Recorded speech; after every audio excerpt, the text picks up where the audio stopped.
Glória a Deus, graça e paz, boa noite, a paz de Deus, paz do Senhor. Livro que as mulheres não gostam de ler, Esther. Estou brincando. As mulheres gostam porque é um bom exemplo. Glória a Deus. Esther, capítulo 1.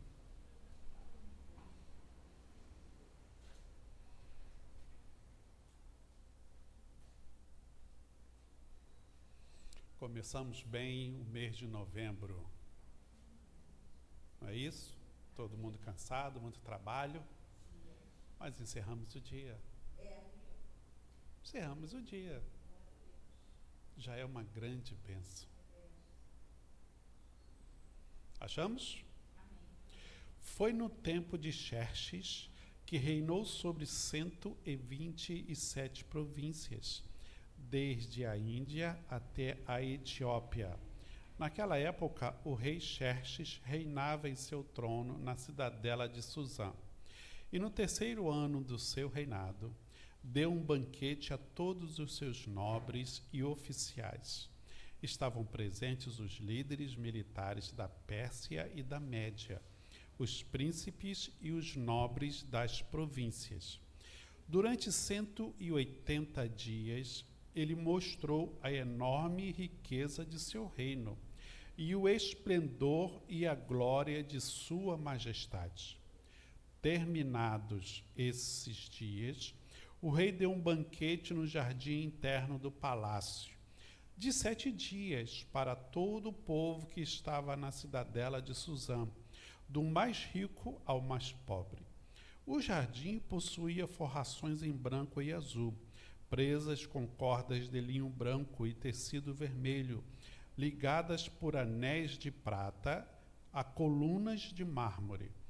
Tinha assentos de ouro e de prata num piso de mosaicos de pórfiro, mármore, madrepérola e outras pedras preciosas. Pela generosidade do rei, o vinho real era servido em grande quantidade, em diferentes taças de ouro. Obrigado. Por ordem real, cada convidado tinha permissão de beber o quanto desejasse, pois o rei tinha dado instruções a todos os mordomos do palácio que os servissem à vontade. Enquanto isso, a rainha Vasti também oferecia um banquete às mulheres no palácio do rei Xerxes.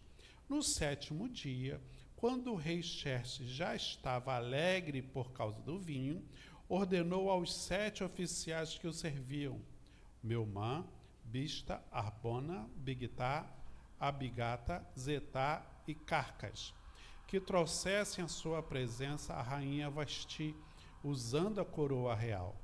Ele queria mostrar aos seus súditos e aos nobres a beleza dela, pois era de fato muito bonita. Quando, porém, os oficiais transmitiram a ordem do rei à rainha Vasti, esta se recusou a ir, e o rei ficou furioso e indignado. Até aqui. Bem, todos conhecem a história, não é isso? Conhece, irmã? História de Esther? Assim como nos dias atuais Israel está em guerra, assim foi em toda a sua história.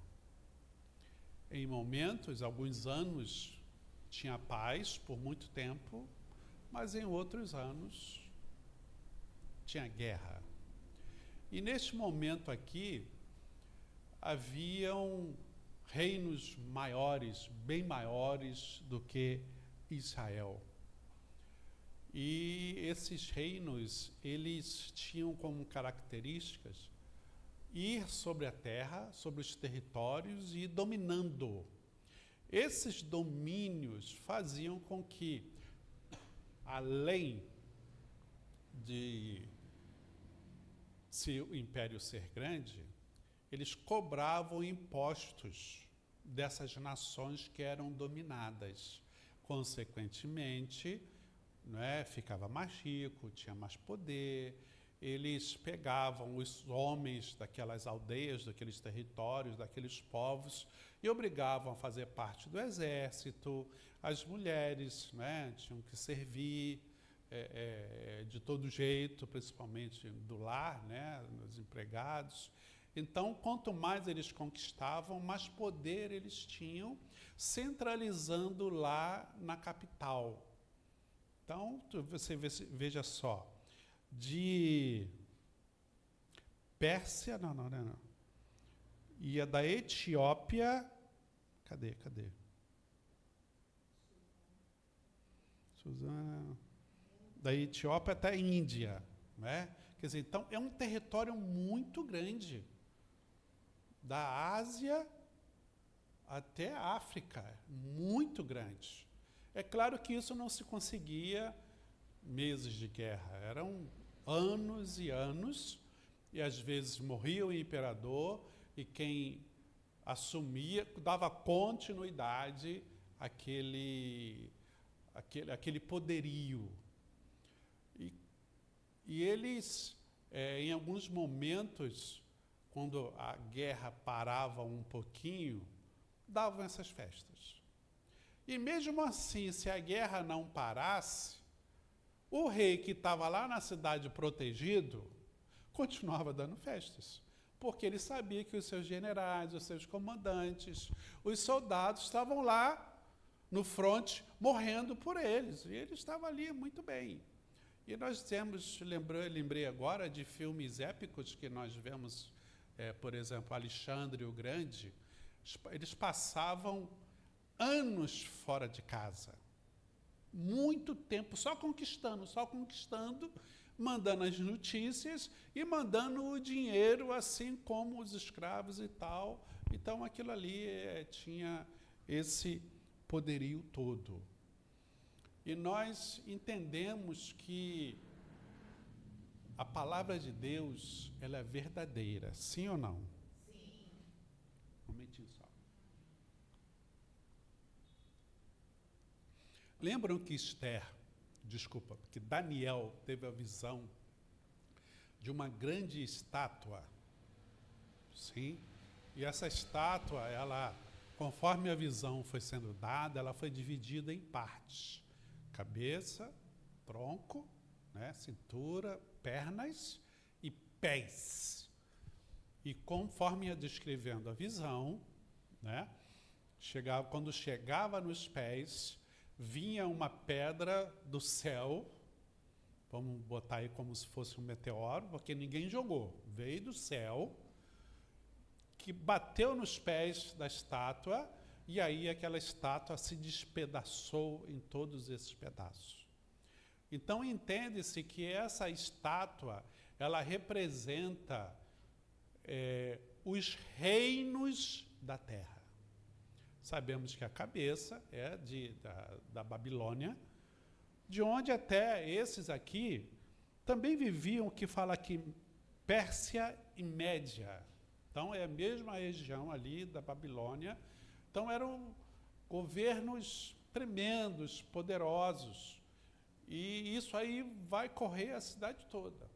Acreditamos nós, na Bíblia do apóstolo Pereira, que nós já estamos no reino dos pés. Nós estamos no reino dos pés. Por que no reino dos pés? Porque Jesus já está às portas. Jesus já está quase chegando. E esses reinos vão ser destruídos, vão sair da história, porque perante o reino milenar de Cristo, o que serão esses reinos? Não serão nada. Então, tudo vai ser destruído. Hoje nós estamos vendo aí as brigas, essas guerras, batalhas, como disse das outras vezes, não é só na Ucrânia e Rússia, não é só Israel e Hamas, Palestina. Tem dezenas e dezenas de guerras acontecendo neste momento. Assim como tem dezenas e dezenas de guerras de mídia, de histórias, de versões, e esses políticos aí que poderiam resolver, mas não resolvem porque não é conveniente para cada um deles, né? A gente viu aí, né, nessas reuniões da ONU que alguns se abstêm. Eu não quero ficar nem contra, nem a favor, muito pelo contrário. Então eles ficam em cima do muro e vão ver o que vai acontecer. Alguns são a favor, outros são contra daquilo e não vai se resolvendo. Então isso nos mostra o poder que os homens podem ter. E aqui está a história de um homem que naquele momento era mais poderoso daquela região. E estava tão bem, estava tão próspero, que ele deu 6 meses de festas. A gente vê aqui uma semana de carnaval, já é tempo pra caramba, né? Lá na Bahia é um mês inteiro de carnaval. No Nordeste, incluindo na Bahia, inclusive, mas para cima, festa de São João, é um mês inteiro. Isso porque eles passam o ano todo preparando para aquilo. Então, para quem vive disso, é o ano todo de festas. Mas passa-se o ano todo preparando, porque a profissão, não é, ali estão ganhando, é a área de trabalho que vai culminar com a festa para o povo se alegrar. Aqui não, aqui era festa para todo mundo. É claro que tinham ali os serviçais trabalhando, mas a coisa estava tão bem para o país, para aquele reino, que ele deu 6 meses de festa. A gente não consegue entender, ver 6 meses de férias. Eu acho que aqui no Brasil, nem quem é bilionário faz 6 meses de festa, de férias. Não dá, porque tem dinheiro, então quer mais. Quer dinheiro. Mas esse cara deu. Convidou todos os oficiais, os nobres, os líderes, as pessoas da alta, e deu festa. No final desses 6 meses, ele deve ter se lembrado. E o povão? O povão só está vendo a gente fazer festa, porque diz que a festa foi na cidadela de Suzano, quer dizer, era o palácio dele. E o povão, agora vamos dar uma festa para o povão. Então, depois dos 6 meses, 7 dias para todo mundo da cidade. Se era nobre, se não era militar, se não era político, se não era pobres e ricos, todo mundo 7 dias ali ficou festejando. Aqui eu não estudei qual era o motivo de ser meses de festa, mas houve essa festa. E no final da festa diz aqui que esse cara já estava alegre com vinho. Isso quer nos dizer que ele estava já bêbado. Ou se não estava bêbado, estava bem para lá, como se fala, né? Para lá de Marrakech. No nosso tempo, né, apóstolo? Eu não sei se hoje eles falam isso, né? É do teu tempo, Simone? É do teu tempo? Então, o que acontece? Imagina 6 meses bebendo, sem se preocupar com o trabalho. Se preocupava, tinha os auxiliares, tem os assessores, e aí ele, bem, vou chamar minha esposa, todo mundo vai ver a beleza. Porque todo mundo já estava vendo, além do poder, todo mundo já devia saber, porque eles tinham leis rígidas, sérias, né? Por exemplo, a lei que era escrita naquele tempo pelo rei não podia ser desfeita. Diferente aqui da democracia, né? Porque todo mês eles estão mudando a Constituição, todo dia estão mudando leis de acordo com o que interessa para o momento. Mas lá não, o rei decretou, acabou, não tem essa história.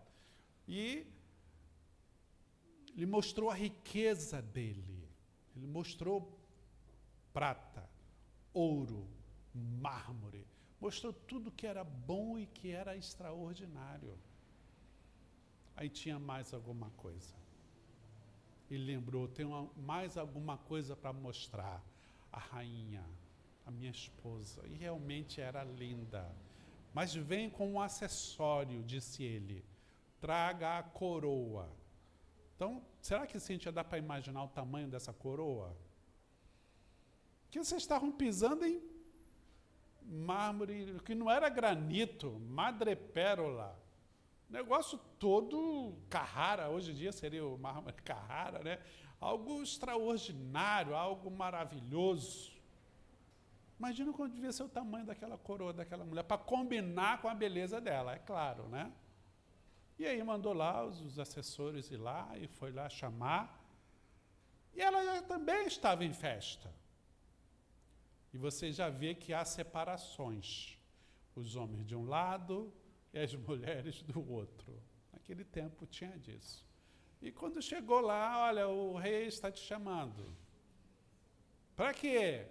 Para todo mundo te ver. Vá com a melhor roupa que você tiver, bote o teu acessório aí, a coroa. Olha, o banquete está bom, ele está alegre, ele está feliz, ele está tudo muito bem. Aí ela, não vou. Aí então a irmã depois vai continuar lendo a história para saber o restante, né, que isso aqui é só a introdução. E isso aí, ela não indo, ela foi deposta, né, perdeu o cargo de rainha, e aí foi quando entrou Esther na história para livrar o povo hebreu, o povo judeu da morte, né, de um genocídio. Foi o livramento que Deus fez nessa história. Então, o que Deus quer nos falar hoje?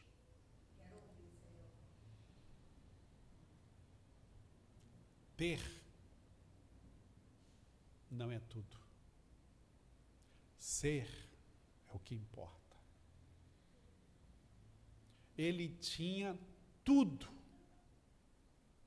Vamos dizer assim, na terra era o todo-poderoso.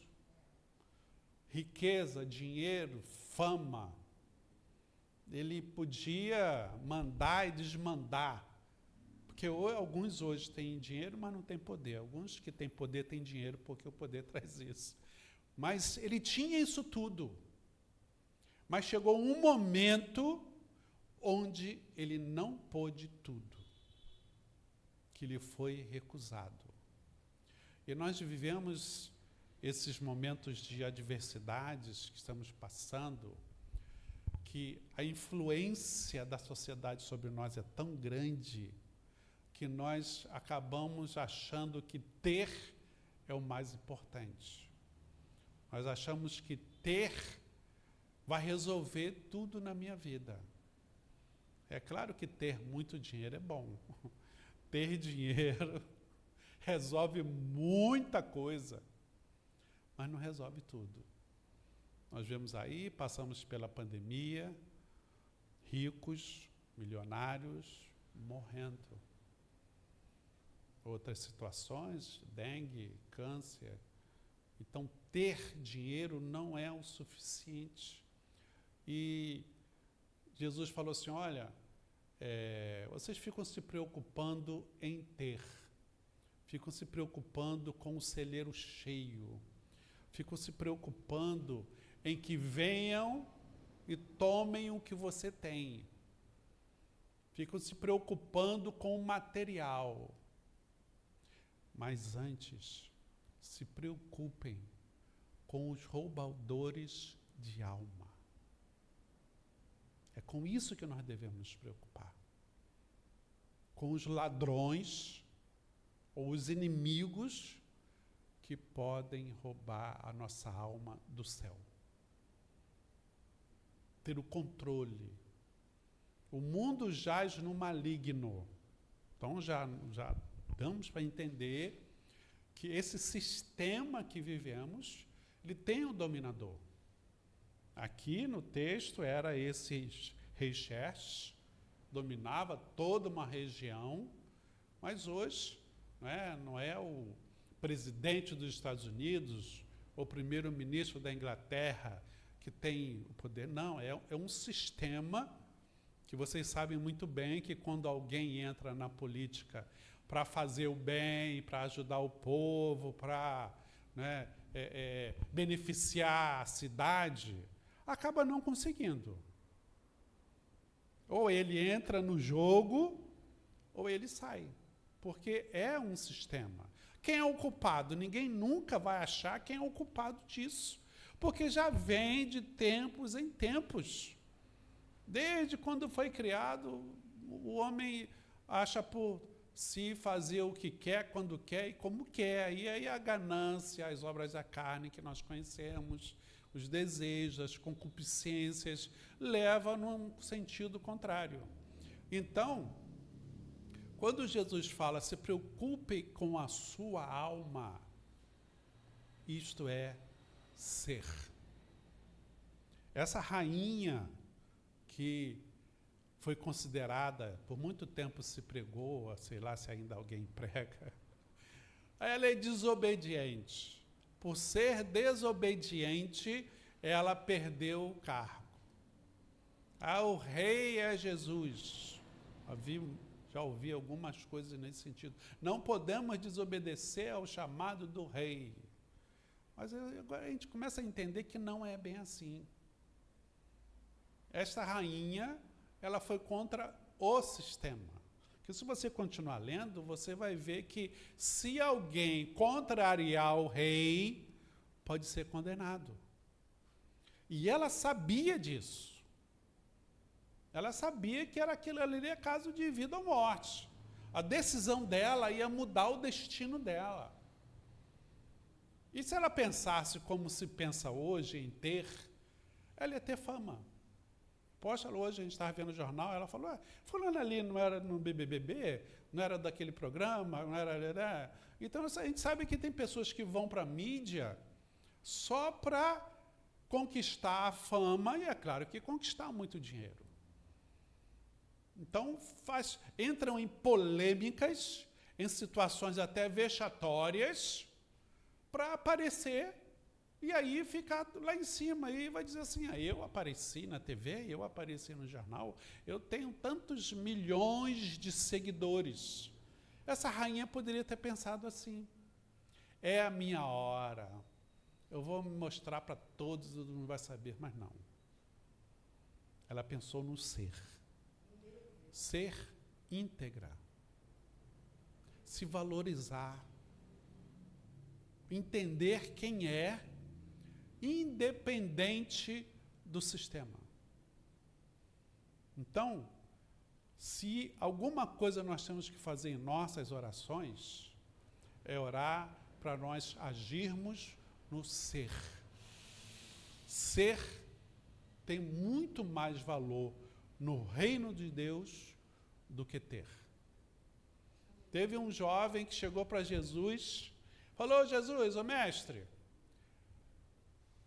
eu sou crente, vou para os cultos, todas as cerimônias, em todos os eventos, eu faço devocional, leio Bíblia, estou cumprindo isso aí, tudo que você está falando eu cumpro. O que me falta para herdar a vida eterna? Ele era rico, diz a Bíblia.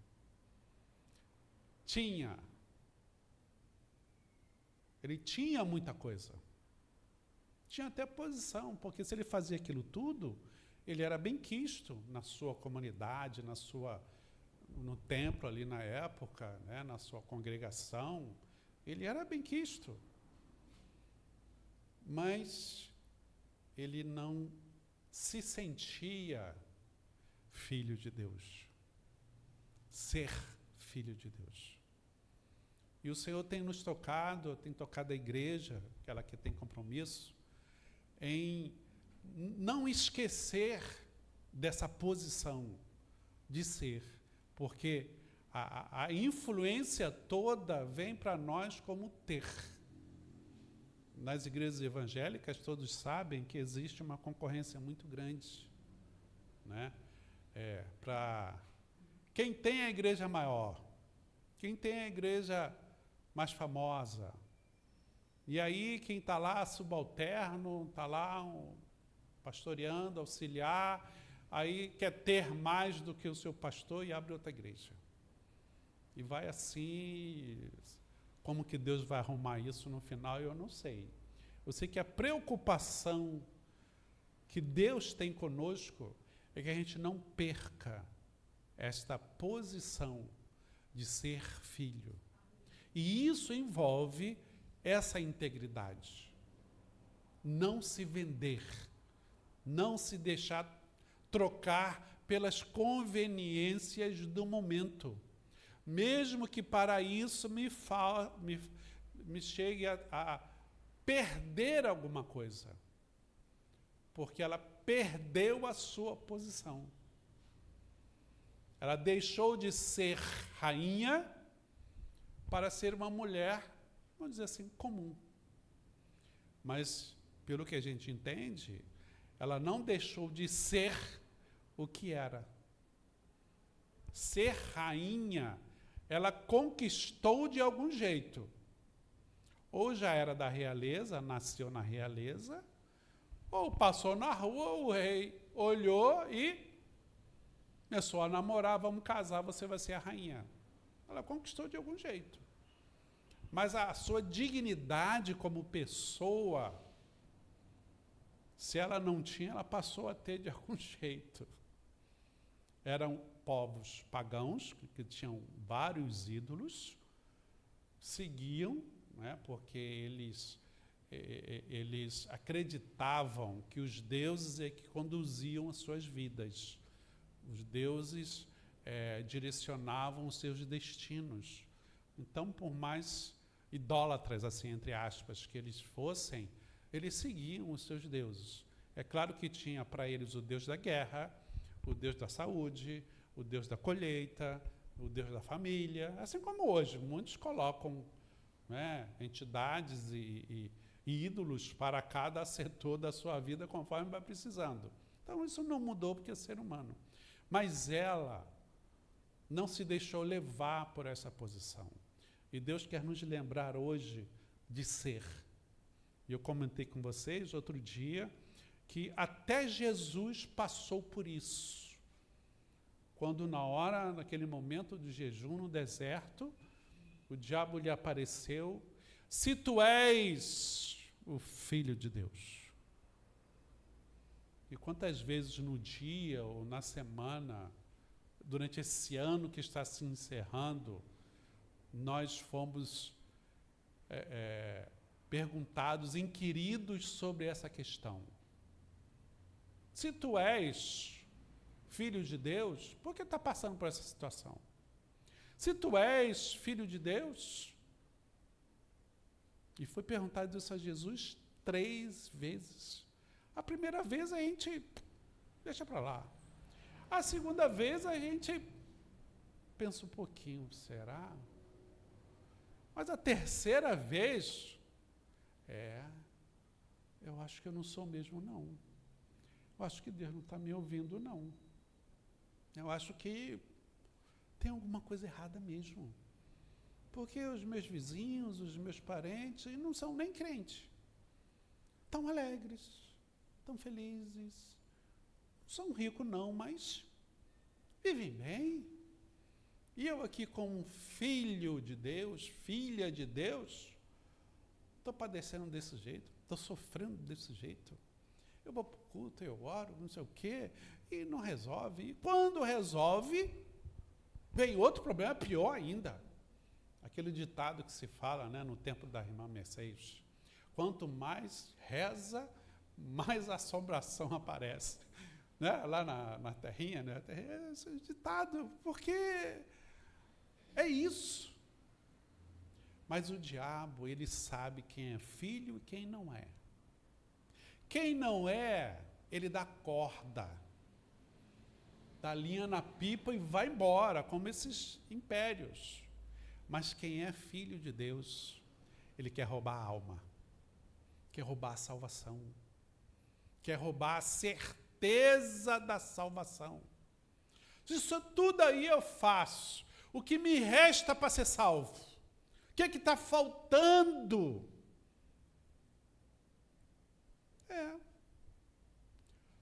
Pega tudo que você tem, faz o inventário e vende.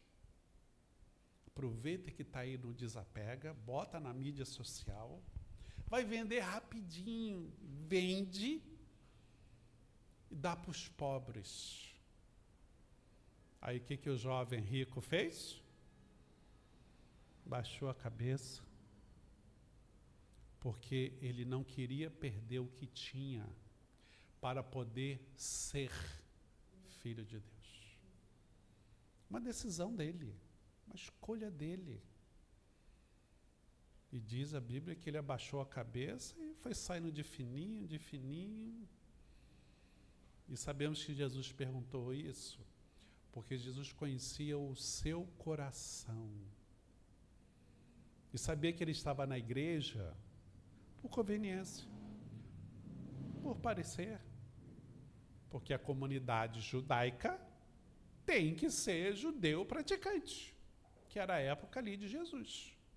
Assim como para nós hoje, né, nós temos que escolher uma religião. E já que eu topei ser dessa religião evangélica, eu tenho que fazer tudo que os evangélicos fazem. Então eu vou fazendo. Principalmente quando tem parentes, né, quando alguém dentro de casa e precisa ter essa posição, vai fazendo, vai fazendo. Mas não é assim que Jesus vê. Deus vê de outro jeito. E nós lembramos lá do Salmo, que diz que um adorador, ele começou a olhar para os vizinhos, começou a olhar para as coisas que estavam em volta. Ele percebeu isso, que na casa de Deus, cumprindo ali as regras do Senhor, a doutrina, a liturgia, ele não tinha tanta alegria como os vizinhos tinham. Ele não tinha a riqueza, até porque casa, trabalho, igreja, casa, trabalho, igreja. Eu escutei isso esses dias, né? Casa, trabalho, igreja, igreja, casa, trabalho. Aí quando a gente vê assim, pô, o pessoal está viajando, tem cruzeiro, tem avião, tem... Aí quando a gente vê aqueles programas de turismo, então, ai, que vontade, ai, que vontade. Aí ele diz a Bíblia que ele começou a ver essas coisas e ficou ponderando, ponderando, ponderando. É melhor largar tudo que eu estou fazendo, porque não, tem coisa errada. Ou eu estou fazendo errado, ou a congregação, a igreja que eu estou está fazendo errado e Deus não ouve, ou então Deus nem existe mesmo.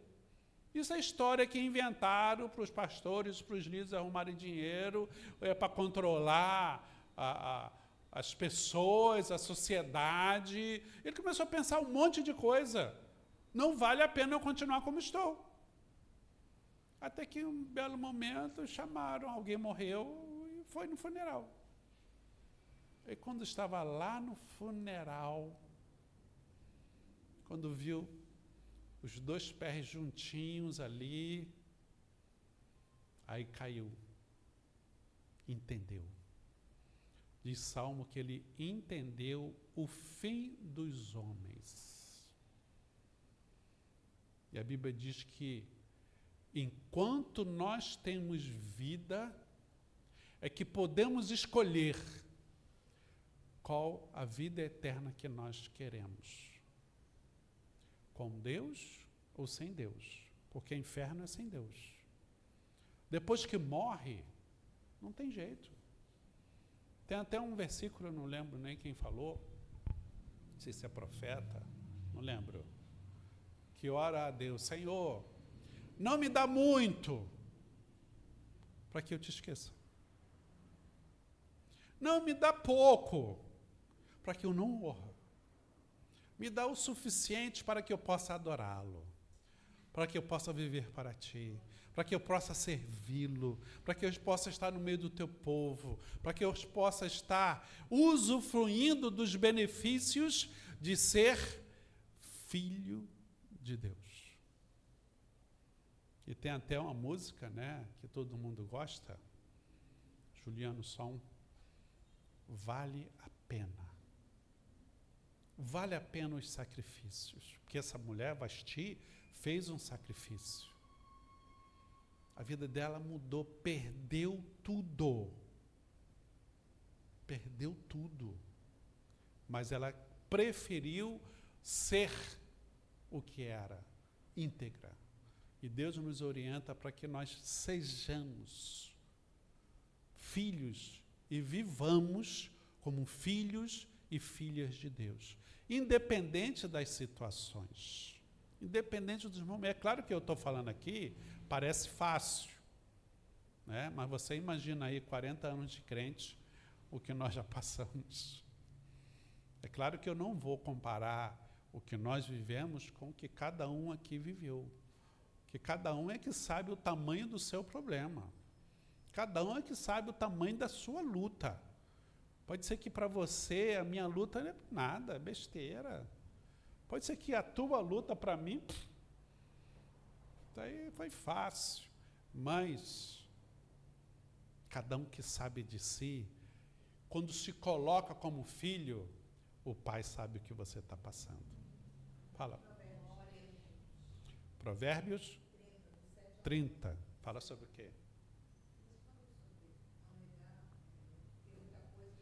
Provérbios 30, para não ter muito e não ter pouco. 7 a 9. Então, que nós nos lembremos disso. Vale a pena perseverar e permanecer no Senhor.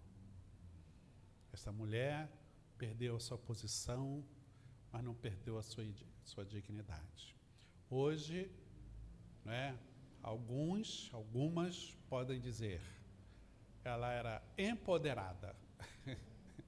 Empoderada, porque ela se manteve na posição dela, ela não se deixou ser subjugada, mesmo num sistema onde as mulheres eram pisadas. Não, ela não aceitou. E as mulheres cristãs de hoje também devem passar pela mesma coisa. Nós lembramos, outro dia estava conversando com a apóstola, falou com alguém, que lá atrás, a mulher da igreja apanhava do marido, crente, às vezes pastor, mas ela não separava, não dava queixa, não falava nada, porque o que vão dizer? Como é que eu vou ficar na igreja? O que a minha família vai dizer? Aí em casa apanhava do marido, ou era uma violência, hoje é moral, né? Violência física, oral, verbal, né? Violência verbal, violência física, e tem mais outro, emocional. Tem algumas questões que estão bem, no jurídico e no criminal já estão bem específicas, né? E as mulheres passavam por aquilo e ia para a igreja, o cara todo pregava, todo feliz e tal, e a bichinha sofrendo, porque o sistema, não o sistema do mundo, porque o sistema do mundo já aceitava, naquele tempo era desquitado, não era nem divórcio, era desquite. Era feio até para algumas mulheres na época, mas tinham desquite, depois teve o divórcio. Para o mundo isso não era problema, mas no meio evangélico era problema. Mas hoje em dia não. Eu e a apóstola já mandamos algumas, né? Ir para a polícia, não foi? Já mandamos. Não tem que aceitar nada não. Desse jeito, ou acerta, ou a mulher tem que se valorizar. É filha de Deus.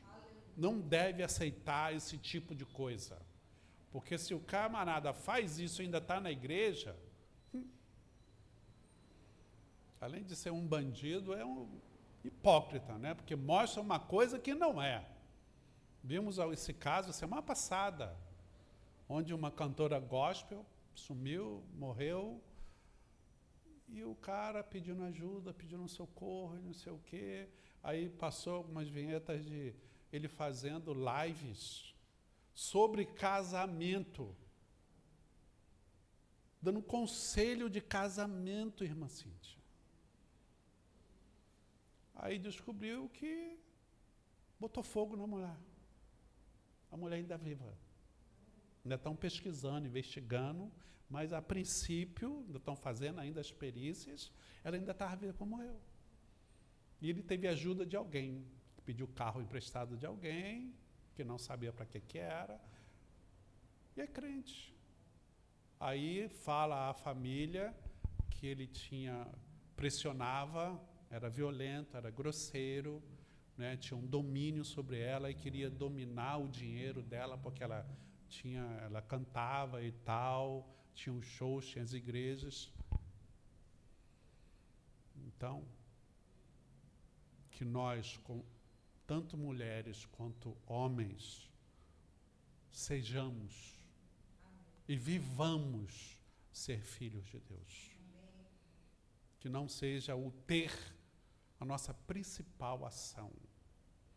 Estou lembrando aqui, para encerrar, apóstolo, quando nós éramos empresários e tínhamos uma empresa grande, 24 funcionários, foi isso? Chegamos? 24.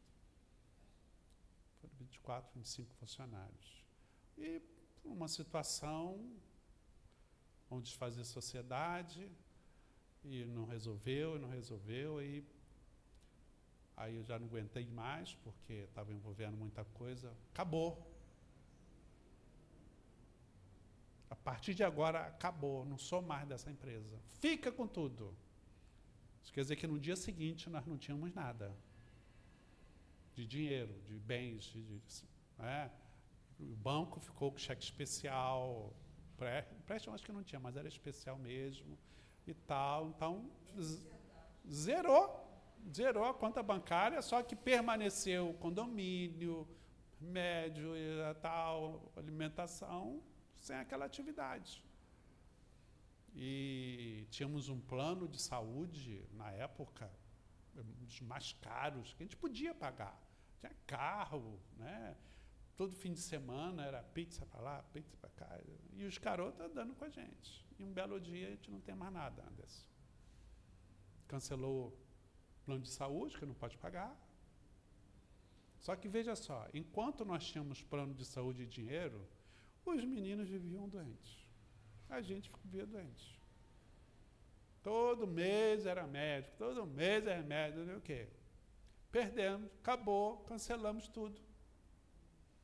Nunca mais ninguém ficou doente dentro de casa.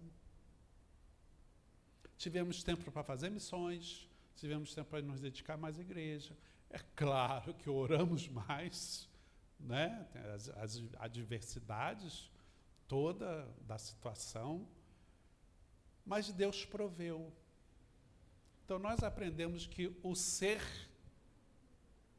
com Deus é muito mais do que ter muita coisa. Este homem tinha poder e tinha dinheiro, mas ele se sentiu decepcionado, sentiu desapontado, sentiu desacreditado, foi humilhado perante os seus convidados, perante a sociedade. Você imagina naquele tempo saber que um homem teve a sua esposa desobediente. Era a pior coisa que poderia acontecer num homem naquele tempo. A mulher desobedecer. Ele foi humilhado, mas ela não. Ela permaneceu a mesma, na sua integridade. Então, quando você estiver na frente de situações para tomar decisões, pondere isso. Eu vou ganhar mais tendo ou sendo? Seja filho de Deus, seja um adorador, seja um cristão genuíno, seja uma boa mãe, um bom pai, um bom esposo, uma boa esposa, seja um bom trabalhador. Porque Jeremias fala isso, Jeremias 29, olha, vocês estão aí na Babilônia, no exílio, mas façam o que tiver que fazer de melhor. Casem, vivam, trabalhem, construam, semeiem, façam o que melhor, porque onde vocês estiverem, a cidade vai prosperar. Então, ser filho de Deus, ser crente, vamos dizer assim, ser cristão, é melhor do que ter. Amém? Baixe sua cabeça, Pai, nós oramos. Rogamos a Ti, Senhor, que o Teu Santo Espírito esteja sempre nos comovendo, nos orientando, nos instruindo, abrindo os nossos olhos para vermos o que está à frente em nossas decisões. Que nós tomemos a decisão de ser íntegros, ser honestos, ser adoradores, ser obreiros na tua casa, ser seguidores de Cristo na sua palavra, ser uma boa pessoa dentro de casa, ser uma boa pessoa no trabalho, ser uma boa pessoa na vizinhança, ser uma pessoa que faça a diferença onde está. E sabemos, Senhor, que quando precisarmos, Tu és o provedor e vai nos enviar aquilo que nós precisarmos. Tu és aquele provedor, Senhor, que não vai fazer falta. Sim, temos lutas, porque o inimigo que controla esse sistema, que controla este mundo, quer nos direcionar para o inferno. Mas nós rejeitamos essa influência e aceitamos o senhorio de Cristo sobre as nossas vidas. Aceitamos a inspiração do Espírito Santo para nos conduzir até a terra prometida. E sabemos que Jesus está perto para voltar. Sabemos que no piscar de olhos, em algum momento, Jesus pode voltar a arrebatar a sua igreja. E aquele que não estiver preparado vai ficar. Aquele que não estiver atento vai ficar. Aquele que está valorizando mais o ter do que o ser salvo, vai ficar padecendo, Senhor. Mas nós queremos estar primeiramente nas bodas do Cordeiro. E depois queremos voltar para livrar Israel dessas lutas dessa terra. E depois queremos reinar com Cristo durante um milênio. E ainda mais depois queremos estar a vida eterna com o nosso Senhor e Salvador. Então que Tu venhas enviar o Teu Santo Espírito, Senhor, nos dando essa graça, nos dando essa bênção, Senhor, sem se preocupar a ponto de perder a salvação, mas sim, Senhor, nosso coração abertos, recebendo de Ti, porque a Tua palavra diz que rios de água viva fluirão de dentro de nós, e queremos ser vida nesta terra. Assim abençoa o Teu povo, em nome de Jesus. Amém.